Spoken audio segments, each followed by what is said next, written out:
आलू कचालू बेटा कहाँ गए थे? बैगन की टोकरी में सो रहे थे। बैगन ने लात मारी रो रहे थे। मम्मी ने प्यार किया हंस रहे थे।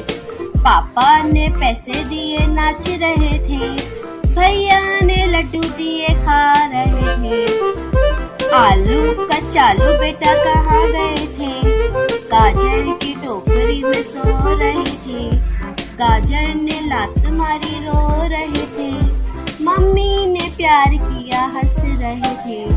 पापा ने पैसे दिए नाच रहे थे। भैया ने लड्डू दिए खा रहे थे। आलू कचालू बेटा कहाँ गए थे? प्याज के टोकरे में सो रहे थे। प्याज ने लात मारी रो रहे थे। मम्मी ने प्यार किया हंस रहे थे। पापा ने पैसे दिए नाच रहे थे। भैया ने लड्डू दिए खा रहे थे। आलू कचालू बेटा कहाँ गए थे? भिंडी के टोकरी में सो रहे थे। भिंडी ने लात मारी रो रहे थे। मम्मी ने प्यार किया हंस